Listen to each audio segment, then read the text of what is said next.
Welcome to the Buy Box Bandits podcast.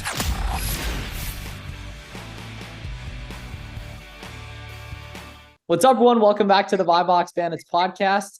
Interestingly enough, I believe, Aaron, you are the youngest Amazon seller we've ever had on the pod. Now, not youngest in age, but earliest in your journey, right? It's about 2 months, and I believe it was first sale September 8th, right? Yep. Exactly. So today, ladies, we have the Prince of Indiana, right? We have quite possibly the man who made the first step towards normalizing the 0-day handling time movement. FDM Demon, Buy Box Enjoyer, right? We have the man, of course, that celebrity Twitter appearance. We have Mr. at 0-day handle time on Twitter. Make sure you're following if you're not already, but I'd expect all you guys are right here. But Aaron is an absolute rock star. He's 2 months into the journey, absolutely killing it. I believe you've already done 50K in sales, right? Yes, I have. Crazy. Yeah, exactly. Right. This is super gangster and everything. But okay, take us back. Okay, so who are Miles is salivating for the podcast viewers. Miles is literally salivating from the mouth. Gonna be good, right? We gotta put the people on, right? Because you and I took off quick a couple years ago. Aaron took off super quick recently. But yeah, like who were you in high school? Did you go to college? Right? You have a pretty interesting story. I don't know a ton of it. We're gonna jam on that. So I did go to college. I went to U of E only for like 3 months. It's a D1 school. I had $36,000 a year in scholarship. It's like $50K a year. My parents really wanted me to go. I went there, figured out it wasn't for me, dropped out, started working construction, and then my cousin hit me up randomly, and he's like, "Hey, do you want to go to Cuba, Guantanamo Bay?" So I was like, screw it. And I ended up going. 6 months after that job, I ended up becoming a supervisor for a furniture company. We install furniture on military bases all around the world and colleges around the United States. Did that up until July, maybe. Figured out about Amazon, figured out about you guys. And I got involved with the community, and it's really took off from there.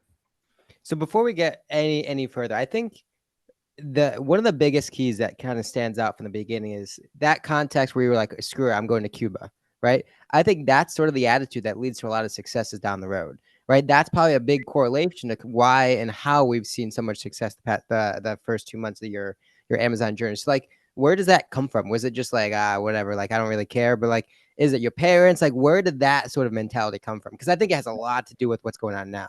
I've always been a bet on myself type of person. Like, I'd rather take a chance and have a risk of failing than not take the chance and never know. Like, sure. I just always bet on myself type of person. And it's clearly worked out. So you've written a little bit about this on Twitter. I think you should write more about it. But like, you've lived in like Thailand and all these other places a lot. So I still don't quite get what you were doing.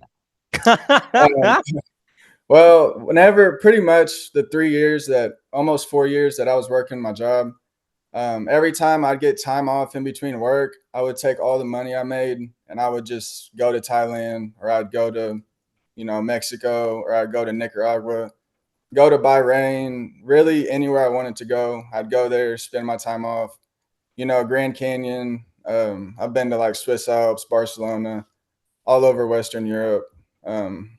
Really in between jobs, just go where I wanted to go. Oh, I always thought you were traveling for work.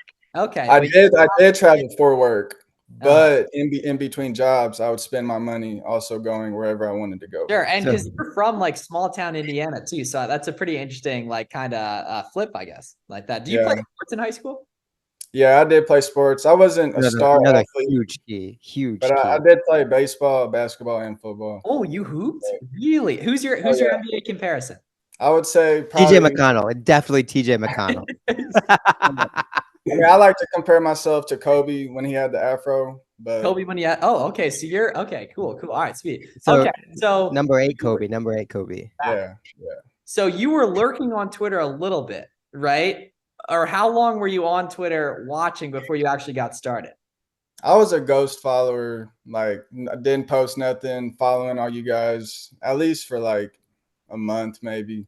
Oh, well, that's nothing though. I mean, typically most people, it's way longer than that, Yeah, for sure. Some people, it's been like that the whole time. The whole time, right? And then those people have to work so much harder than the people that don't do that. right? Yeah. Ironically, and because it's so much easier when you're in the space and such. Okay, so did you do any books or were you just arbitrage from day one? I was just arbitrage from day one. Yeah, I didn't do any books. People that did books like you and Billy is really what got me started, but I didn't do books. Yeah, nice What was thing the is you don't really need to with ungating and everything. so was there any experimental phase with your getting going on Amazon, or was it just straight paying for help? Obviously, very strategic start, that sort of thing. Was there any part where like, I don't really know if this is working, let me just kind of throw $100 at it and see what sticks? It was definitely like that in the beginning. In the beginning, I didn't really understand Keepa and like sales rank, so I went like a couple hundred units or like 200 units deep on this one ASIN, and it didn't really sell that fast. So I just thought like, man, this ain't gonna work. But I started talking to people, and just through a network, I learned what works, what don't work, how to read Keepa, how to not read Keepa, and the content from you guys. I mean, there And was so that. what kind of influenced you to create the 0 Day Handle Time to really exist Brand, on yeah, social the brand, media? the movement, we could even say. Yeah. Was that Man, the same sort of Cuba thing? Screw it, whatever. I mean, I'm bored. Like, what else? no lie, I don't know how I thought of it or how it happened, but whenever I made my Amazon Twitter, the first thing I try to make was at 0 Day Handle Time, and it worked, and I just had it. It was the first ad I tried, and I got it. So So what's for the, people have you who, thought 2 months in the future after the Q4 yeah, this is movement? the What's that? top. Yeah, facts. Yeah. Yeah, it's definitely like helped my Twitter a lot. I think some people literally tag me just because of my ad. Like, Bro, whatever works, man. Whatever works. And so can you explain what 0 Day handling time actually is for the people who might not be familiar, right? Because we're in the heat of the time when it's most effective during the year. 0 Day Handle Time is what you need if you want FBM sales. Like 100%. Like, if you're shopping on Amazon, are you going to buy something that delivers on Thursday or something that delivers on Tuesday? Like, it's that simple, really. Yeah. If you move that up in your settings, you end up getting a lot more of the buy box because your delivery dates are more competitive. Now, does that mean you have to ship stuff faster? Absolutely, it does. But that's crucial, in my opinion, to get your account moving in the buy box algorithm as a newer seller, right? It's not necessary, but it's really good to do it for a week or two just to get a shitload of sales quick, right? To get proof of concept. And then the nice thing is in December, you're not even going to need to be in 1 day. You can be in 2 day handling time if you want stuff selling so quick as well. Yeah, I talked to so many people that are in 1 or 2 day handle time, and as soon as they switch to 0, they say like their sales took off. It doubled, it tripled. It's crazy. So what are the intricacies, right? So say we're on the East Coast, something comes in at 5. Do I have to ship it the following day? Do I have an extra day? It's like, how does it actually work from a technicality perspective? I mean, there is a cutoff time. You can choose your own cutoff time. Most people probably do it around 12 to 2 o'clock. Post office closes at 4:30. You can make it to where it closes at 11 o'clock. Which makes no sense. Technically, that's not good. You're not going to be able to make that cutoff time. But I would say for most people, it'd be better to do it in between 12 and 2 if you can. Sure. And worst case scenario, if you have to ship it the next day, at least buy shipping on that day. Yeah, that's a good tip too if you ever need to as well. So in terms of what your actual Amazon business looks like, can you kind of run down? Because a lot of people imagine like doing like 50K rev, like it's called like 10K profit your first 60 days, being like some super organized, like very well thought out, methodically thought out, not like run and gun cows, kind of the kind of way we've been doing it. Definitely the way Garrett and I did it, where it was just run and gun kind of chat scale. What's kind of like it look like so far? Like, how are you spending your time? How are you finding products? All that kind of stuff. So for me, what it really looks like, first of all, I would say I probably personally don't even find like half the products I buy. Like, that comes from my network, sharing leads with my guys. Like, we don't just talk about Amazon stuff either. Like, we're joking, we're talking about anything, like all throughout the day. We're in calls at night, sharing leads, talking about what works for us, what don't work for him, ideas. The network really is undefeated. Yeah, it's super like being on a sports team, right? Because you're just like trading stuff. And I would say I actually really, I don't think I've paid homage the way I should for this stuff. I would say the people who really led like the movement of like exploding the Amazon community, specifically on Twitter, was probably like Pete, Max, those guys, because those were like the first ever guys like that invented like the tag all their homies and shit and everything. So I've never paid necessary homage for that. But yeah, that stuff's so important, right? Because now you see it all the time. People are tagging us three, right, on different posts, right? And that's smart because it amplifies you. You get to find new people, right? Because at the end of the day, everyone listening to this is a couple good friendships away from all the leads and opportunity they could ever want. However, you're probably not doing anywhere close to what's required to meet a bunch of people. And luckily you can make that choice, right? Which is typically being very active, documenting your journey, getting in the conversation, replying to people, all that kind of stuff. Because let's see, so you made your first sale September 8th. And then I want to say I followed you as like probably end of September, right? Right around that? Yeah. Yeah. And so what made you pick up that camera the first time? If I'm going to be 100% honest, it's definitely you. You know, you preach it, like, you know, exist on the internet. But Billy Flips, he's slept on, I feel like. Okay. He's like, whenever I was at like 10K in sales, it's kind of embarrassing looking back on it. I watched Billy Flips, like Who is Billy Flips video. I binge watched some of his old videos. And I sent him a message on Twitter, like explaining my whole life story, basically. I was like, dude, I relate to you so much. Like, he was the type of dude to see that and not answer. He read it, and basically all he said was, documenting my journey was the best thing I did, and you should do it too. And whenever he told me that, like, he was speaking directly into my soul. And then everything Miles was saying too, I was just like, oh my gosh, like, I gotta post a video. Yeah. And then was it that night that you did it? It was, I don't know if it was that night, but it was like within a day or two. Yeah. How many tries did that first one take? Maybe it was a couple. It was like a couple. Like, yeah, it's the first time you do anything. Yeah. But that was single-handedly, that may go down as the best decision you ever make on planet Earth. It's up there. It's definitely the best decision for people looking for a group. After I posted that first video, I got my first invite to a group from that video.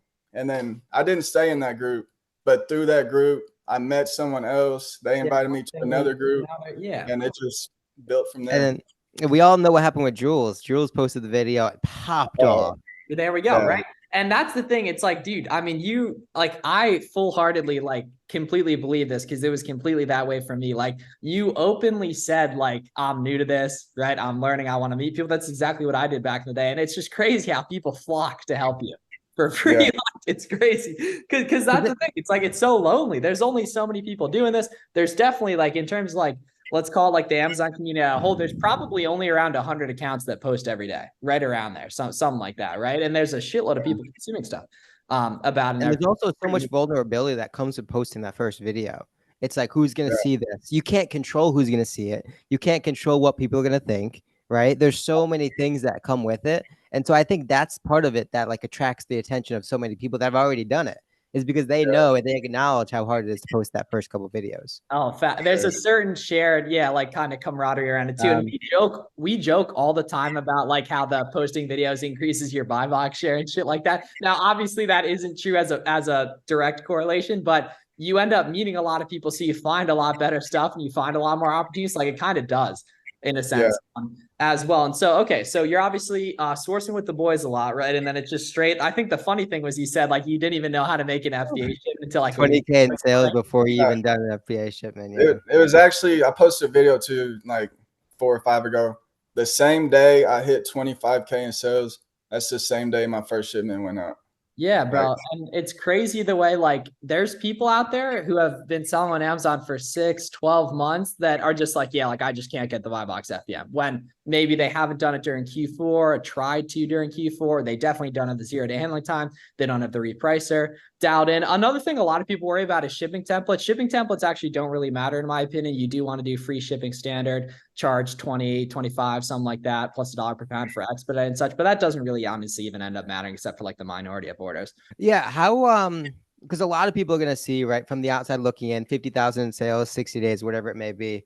And wonder like where that capital came from, how you gain so much speed.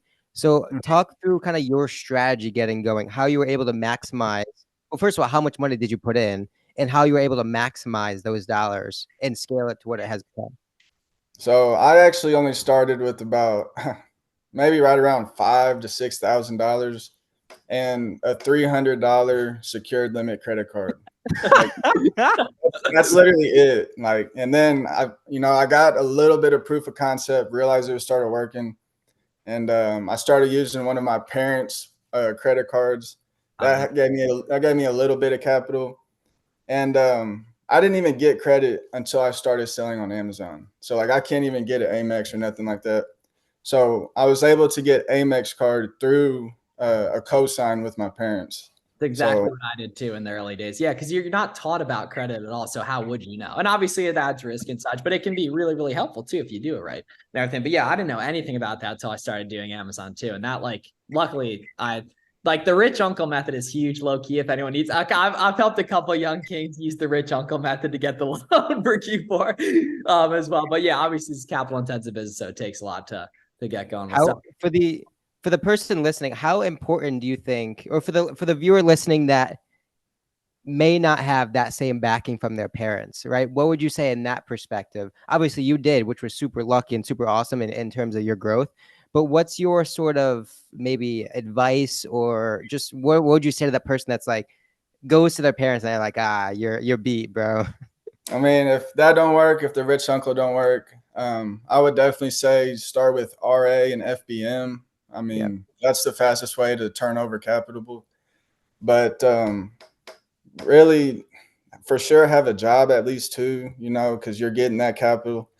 Invest in it, turning over RA, FBM. So probably capital from work and RA and FBM. Yeah. Didn't you and Gavin, speaking of RA, didn't you and Gavin meet up IRL within like 72 hours of meeting or something? Yeah, I met Gavin through a mutual friend from our group. He's actually in my group now. And within 3 days, we was at the Nike outlet. And you live that's far the away from each speed. other. That's the speed that separates so many people. Yes. Speed. And it's like, and also too, we're lucky. Obviously we're children of the internet. It's like, you know what I mean? You were probably like on forums or playing video games with random ass people or something like that. You know what I mean? I know I definitely was, right? And that like definitely helps normalize as well. But at the end of the day, right? Like all the opportunities sitting out here waiting for us to take it, right? The FBM awards just need fulfilling, right? The bolos just need buying, right? Like you just got to get out there and make it happen as well. In terms of actually, okay, so obviously went over like the existing on the internet side of things. A lot of people are kind of confused about what it actually looks like to meet other Amazon sellers. Someone who's done an incredibly good job at recently, what does that actually look like in terms of those initial conversations and such? And it's hard to quantify, but like at the end of the day, like there is stuff does work better than others, you know? I mean, every time I've met an Amazon seller in person or online, I mean, mostly online, obviously, but it's either I'm giving them advice on something I see, trying to help them, or I'm complimenting them. Like I slide in so many people's DMs with either compliments or advice, or like, hey, check this out. Hey, I can help you here. Just compliment people and, give advice to people. That's really, half the time they're not going to respond, but the ones that do, you'll build a relationship. Shit if they don't respond. Yeah, we got only upside. We got nothing to lose. Nothing to lose in the game. Nothing.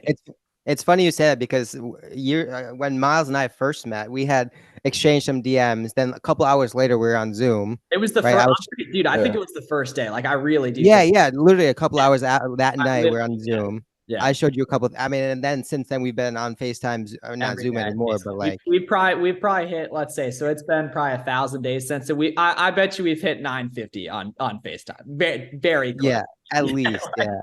Like another reason why the community is so important. Like I've heard you guys talk about this.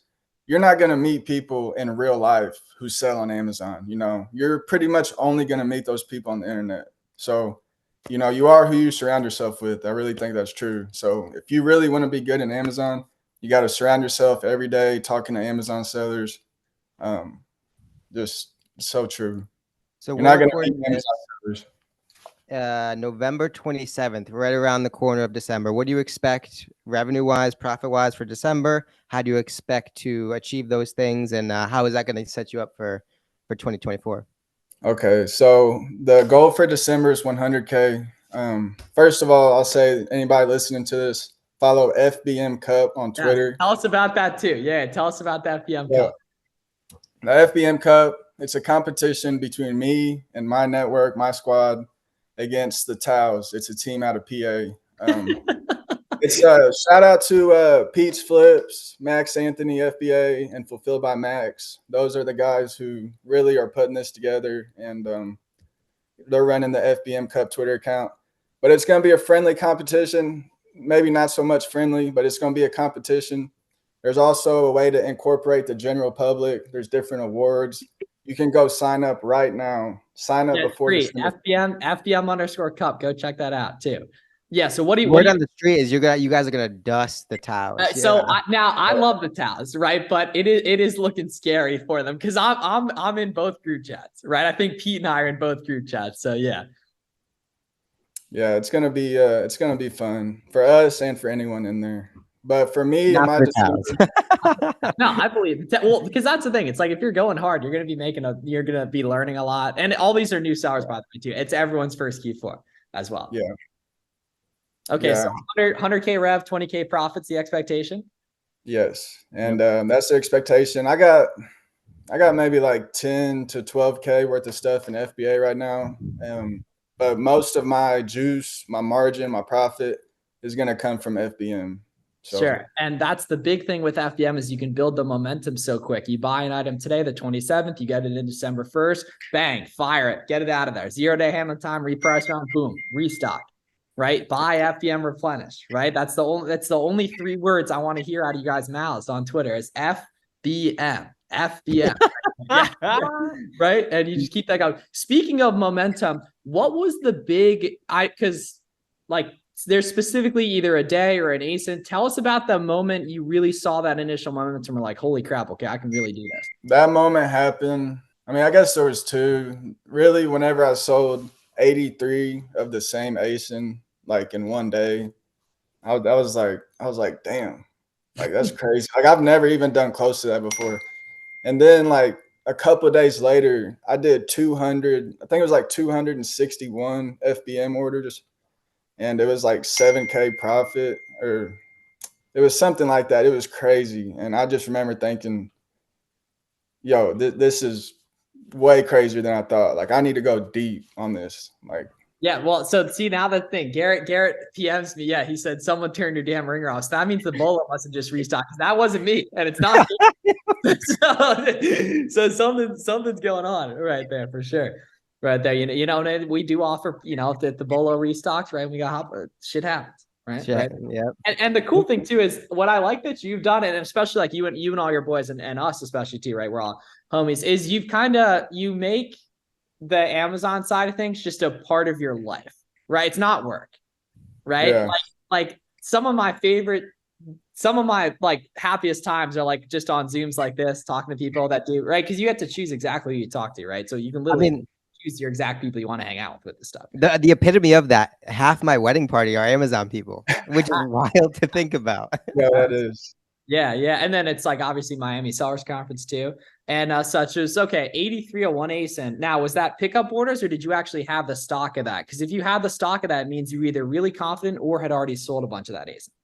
I had the stock of that, but I hadn't sold a lot of that ASIN up until then, but someone in my group did. So I was like, okay, let me get a lot of this. Let me try that. And it worked.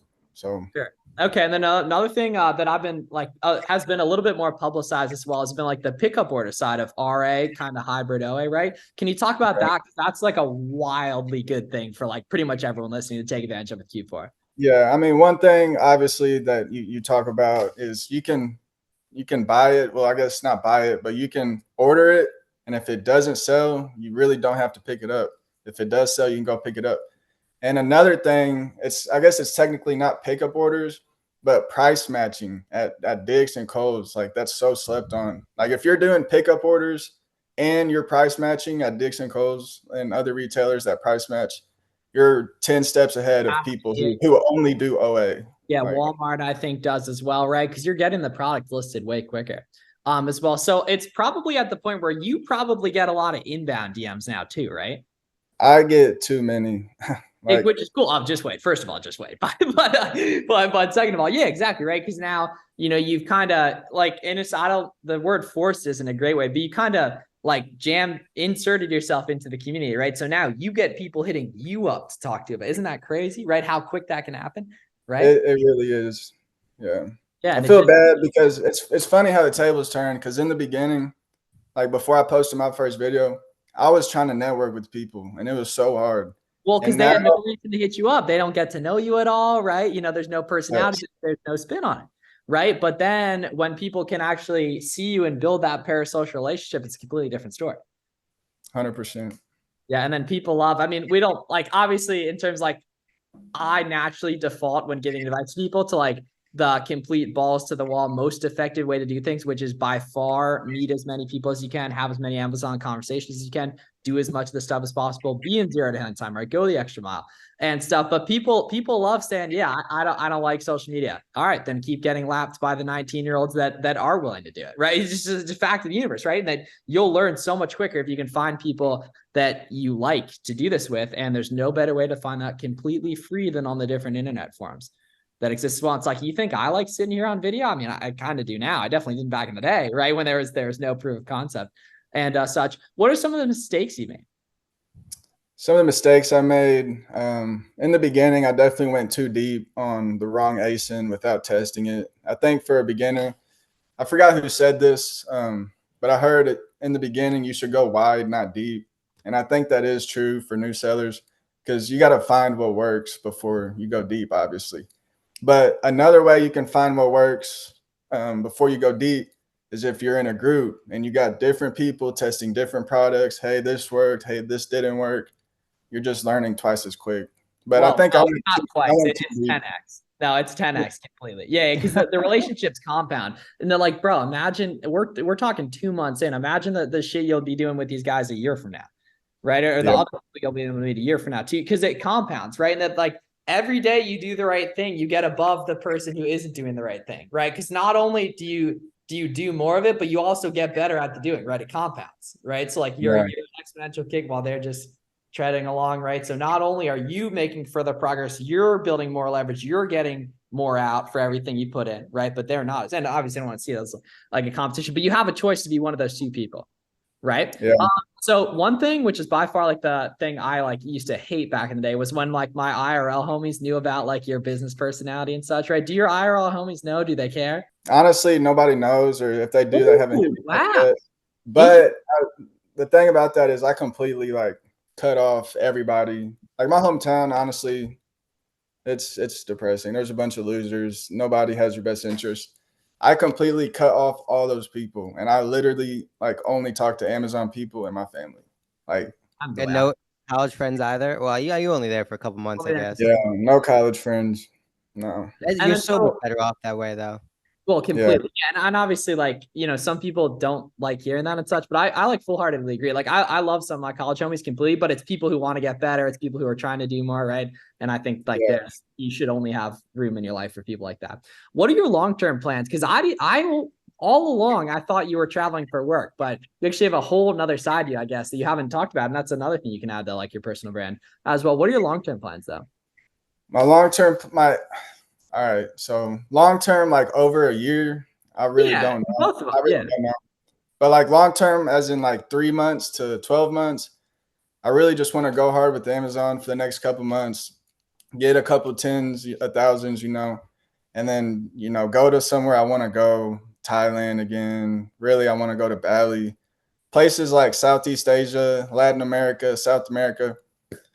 It's so cheap. It's such a good experience. Like, really, I love traveling the world. That's really what I want to do. And the irony is, right, you can still be pumping Amazon the entire time. Beautiful thing, yeah. And like a lot of people like are commuting in like, I guess where I'm from, Pennsylvania, where it's cold and shit, and the life in Mexico is way cheaper, right? It's sunny, right? You can right? I know you're an esoteric health guy as well. I am too, right? Yeah. We need more of that in the Amazon space actually as well. 100%. You know, that's another reason why the Amazon space is so cool, because people like you and Garrett and you know, Billy, everybody, they're talking about working out, you know, being healthy, avoiding seed oils.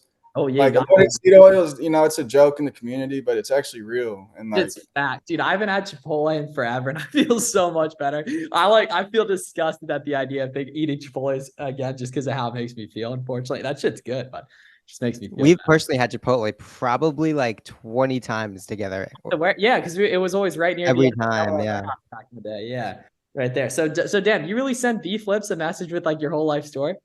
bro, if he ever posted, like, it's gonna be kind of embarrassing, but like, I really did. When I was at like, that was the initial catalyst, though, right? Because that one little switch, right?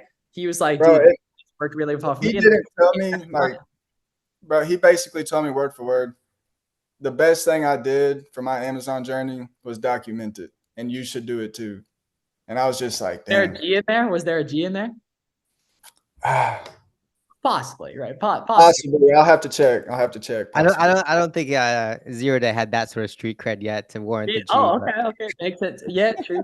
Right there. And then I remember that first video posted. Like, I think I just quote tweeted it like bullish, right? That was a good. I should have. That was a good call from F4M. And then I even sent it to some people because I was like, literally, like I remember seeing. I was like, oh shit, like you were willing to put your face on the line from day one. Right? Like from day one. And most people can't do that. And that's why they don't get the same opportunity you get now. Right? Yeah, 100%. Hell yeah.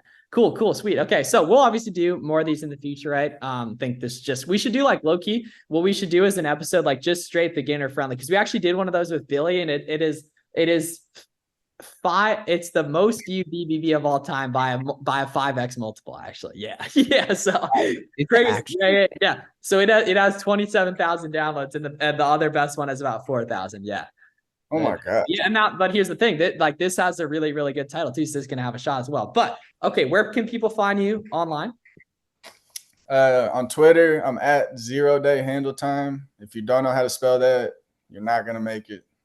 All right. Okay. There we go. You should consider YouTube as well, honestly, just because like depending on how far you want to take it, it can make like I wish I had like early Flush Miles Amazon day videos. I know you're way further along than I was 6 months into, but like I wish I had those early day videos. On YouTube right there. But yeah, sweet. Honestly, for December, I'm just focused on trying to hit 100K. And after December, I'll see what happens. Yeah, and there's a bunch of other stuff too, but you just grab that, boom, you grab that initial momentum and you never fucking let go, right? I remember right when I got it. I remember right when I fucking got it. It was August of 2021. I landed back in PA, thought I had COVID for a few days, didn't have COVID, turned on the FBM, bang, 10K dead that week. Never let it back. Boom, all the way to the fucking moon. So follow Aaron right there. We appreciate you guys listening. I promise you I'm not crazy when I yell about the net. It's so important. It makes your life so much more fun. It makes the stuff so much easier here, right here. Get after it, ladies and gents, right? It's going to be a great Q4. Aaron's DMs are open, right? He's got the Q4. Let's see the 360 view on the Q4 haircut too. Right there. Yeah. You see, that's the FBM haircut. Facts. Cool. All right. Have a great day, everyone. Thanks a lot for listening.